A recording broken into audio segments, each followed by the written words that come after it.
Во студиото со вас Деспина Тодоровска.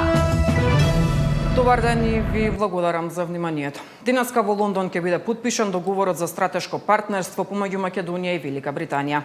Вице-премиерот и министер за транспорт Александар Николовски вчера оттаму кажа дека со договорот на Македонија на располагање се ставаат 6 милиарди евра, кои ќе бидат наменети за проекти во транспортот, здравството, образованието, енергетиката, технологијата, како и животната средина.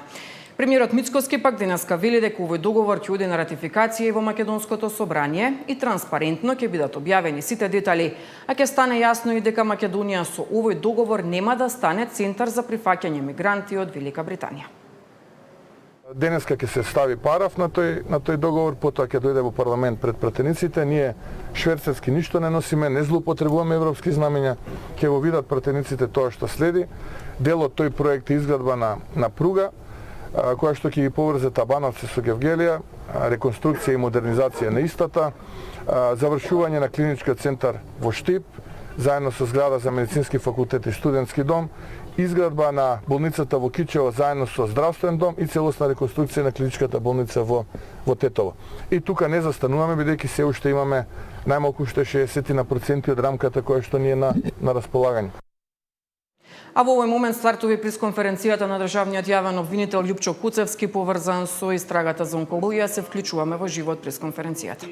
Констатирани и во извештајот на Државниот завод за ревизија во врска со работењето на таа клиника.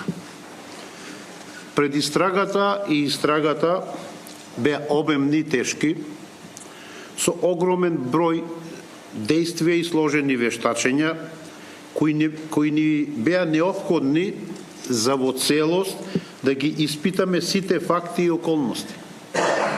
Затоа, најпрво би сакал да се заблагодарам на трпението пред се на пациентите на клиниката за онкологија, на кои од самиот почеток им ветивме одговори, но секако и на целата јавност, бидејќи речиси и не постои семејство во нашата држава кое не е засегнато со работата на оваа здравствена установа на директен или индиректен начин.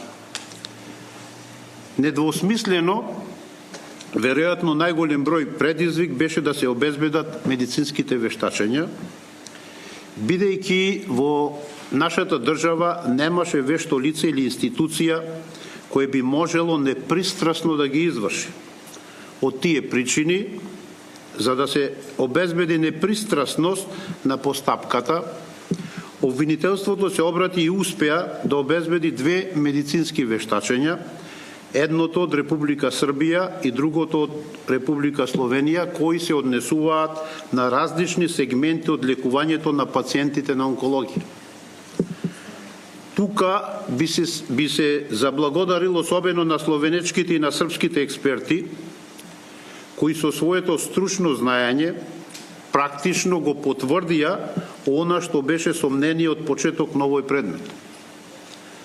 Од сите прегледани медицински истории од техничките советници на истрагата, 65 истории на онколошки пациенти беа издвоени, испратени и анализирани од експертите.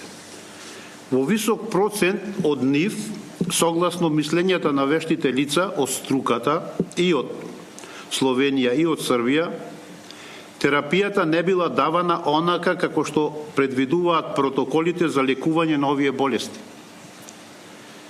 Дополнително, истрагата обезбеди докази кои ги потврдуваат основаните сомненија дека на клиниката за онкологија се вршеле злоупотреби и проневери, особено со скапата биолошка терапија. Се ова опфатено во обвинението, за кои ќе оставам да ви информираат подетално обвинителите од Скопското обвинителство, каде се водеше и предметот. Меѓутоа, сакам да укажам на две работи. Првата е да ги уверам на пациентите дека и покрај констатираните кривични дела, за кои иницииравме судска постапка, На клиниката за онкологија работат и честни професионалци кои си знаат работата и во кои треба да се има довера. Задачата на обвинителството е да ги гони сите оние за кои постои сомнение дека со незаконити действија свесно или несвесно го загрозиле животот на пациентите и редовното функционирање на клиниката. Тоа ќе продолжиме да го правиме доколку се обезбедат докази и секој што постапува незаконито, особено во вршењето на нешто што треба да биде исклучително благородна професија, ќе биде изведен пред лицето на правдата. Уште еднаш ќе нагласам дека и додека траеше истрагата на клиниката за онкологија се воведуваа определени промени во начинот на одобрување на терапиите со цел да се подобри контролата на тој систем и да се отстранат системските слабости кои овозможуваат злоупотреби. Во таа насока надлежните институции мора итно да продолжат. И втората клучна порака е дека овој предмет мора да биде лекција за сите надлежни и одговорни да се зафатат со унапредување на протоколите и на правилата и прописите за работа на сите здравствени установи. Предметот онкологија е особено медицинските вештачења од двете земји со кои години претходно сме биле дел од единствениот здравствен систем, за жал покажуваат дека кај нас состојбите во здравството континуирано се влошувале. Тоа навистина предизвикува недоверба на пациентите во системот на ефикасна здравствена заштита и мора итно да се работи за таа доверба да се врати. Во однос на одредени други детали околу обвинението и околу постапката ќе оставам на основниот јавен обвинител на основното јавно обвинителство Скопје и јавниот обвинител кој што... Ова беше делот пресконференцијата на државниот јавен обвинител Љупчо Куцевски, поврзана со истрагата за онкологија. Многу повеќе детали на оваа тема пренесуваме во вестите во 16 часот.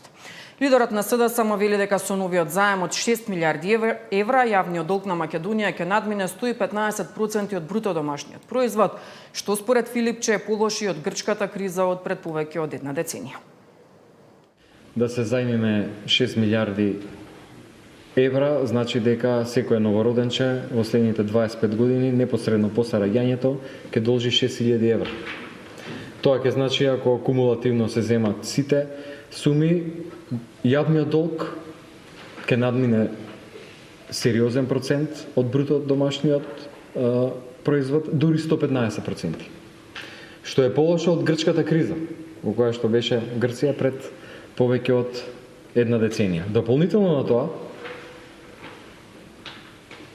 ја слушав министерката за финансии. Очигледно е дека тие договори ќе бидат нетранспарентни и во 4 очи. Ќе бидат британски фирми, таа се обиде да каже дека ќе важи законот за јавни набавки, ние направивме проверка, нема да важи законот за јавни набавки. Значи, ВМРО да помене што 7 години критикуваше корупцијски вакви такви договори, посебно тој со Бехтеленка, сега остава простор за сериозен сомнеж за корупцијски проекти. Дополнително ние не знаеме што се крие во политичкиот договор во контекст на бегалците. Сериозни медиуми, повеќе, не еден, 4-5 во Велика Британија известуваат дека земјите на Балканот се одредени, вклучувајќи Македонија, се одредени да бидат како центри да се примат бегалци кои што не се пожелни во Велика Британија. Предлогот Трајко Славески да биде нов гувернер на Народната банка е веќе во собранието, а според последните информации пред пратениците ќе биде ставен на следната пленарна седница на почетокот на јуни. Премиерот Мицкоски вели дека нема да го коментира предлогот, бидејќи тој доаѓа од претседателката Силјановска, но пратеничката група на ВМРО-ДПМН ќе даде поддршка. Јас кажа во минатото дека тоа е одлука на претседателот на државата, не е одлука на владата. Согласно устав, претседателката на државата го понесува тој предлог, така што немам што да коментирам. Предлогот ќе добие поддршката од пратеничката група на ВМРО-ДПМН.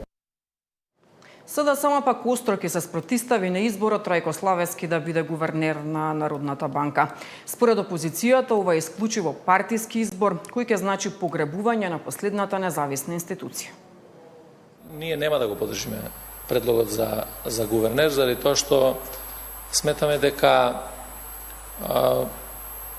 изборот исклучиво тесно партиски, не избор кој што ќе понуди експерт на позицијата гувернер на Народната банка, што било, би рекол, традиција во изминатите години. Од председател на Совет на град Скопје доаѓа како гувернер на Народната банка, тоа е првата работа.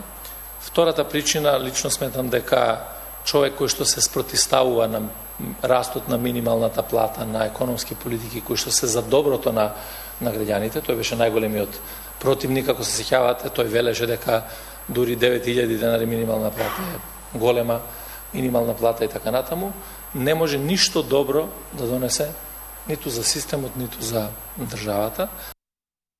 Високата представничка на Европската Унија за надворешна и безбедносна политика утре доаѓа во Скопје. Каја Калас ќе се сретне, ќе одржи заедничка пресконференција со премиерот Мицкоски, но ќе има и набиена агенда. Со министерот Муцунски ќе го отворат првиот диалог за безбедност и одбрана помеѓу Европската Унија и Македонија, што доаѓа по склучувањето на договорот за безбедносно и одбранбено партнерство во ноември минатата година. Калас во придружба на министерот за одбрана Владо Мисајловски ќе посети постојаната Балканска медицинска работна група. Во рамки на посетата на Скопје, како што најави Европската служба за надворешни работи, Калас има средби со представници на младенски и студентски организации од земјава. Македонија е првпат на агендата на западно-балканската турнеја на Калас, која минатиот месец ги посети Црна Гора, Албанија и Босна и Херцеговина. Покрај во Македонија, шефицата на европската дипломатија до петок ќе ги посети и Србија и Косово. Целта на сите овие посети според најавите е да се покаже посветеноста на Европската Унија на Западниот Балкан и поддршката на перспективите на земјите од регионот за членство во Унијата.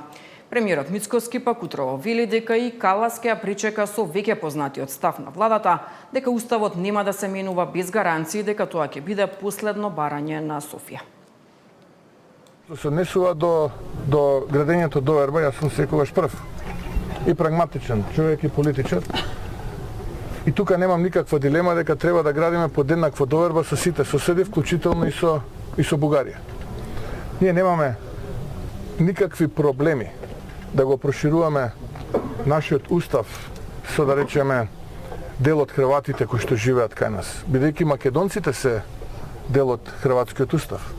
Ние немаме проблем да зборуваме за црногорци, словенци и така натаму. Но имаме проблем да прифаќаме ултиматуми. Јас не сум човек кој што прифаќа ултиматуми.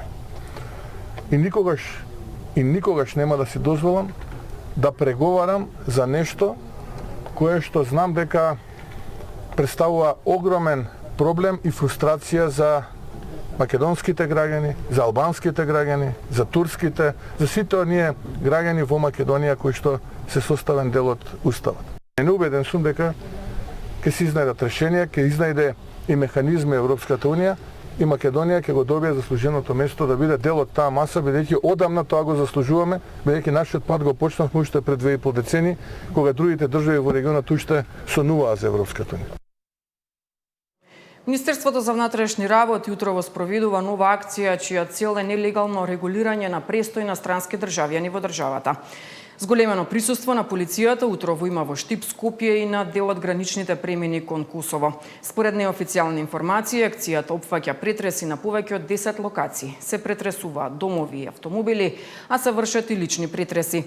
Претреси се вршат и во службени простори на Министерството за внатрешни работи, вклучително и во канцеларијата за странци во зградата на Македонската телевизија. Во рамки на акцијата се одземаат лични предмети, мобилни телефони и значајна документација поврзана со криминалната шема. Акцијата е се уште во тек и повеќе информации се очекуваат по завршување на истражните действија. Повеќе од 2000 представки минатата година пристигнале на адреса на Народниот правобранител од страна на граѓаните. Најголем број реагирале дека повредени им се човековите права во однос на наплатата на извршителите и правосудството, но и состојбата по затворите. Зебери реагира дека нивните забелешки не се почитуваат. Општите препораки многу бавно и тешко се спроведуваат и како резултат на тоа при секој годишен извештај се повторуваат скоро истите општи препораки, како резултат на фактот што и собранието со големо задоснување го разгледува годишниот извештај и ги утврдува мерките за спроведување на општите препораки и соодветно на тоа владата не се обврзува да постапува по општите препораки и следствено на тоа владата не полага сметка пред собранието за тоа како ги спроведува препораките на народниот правобранител.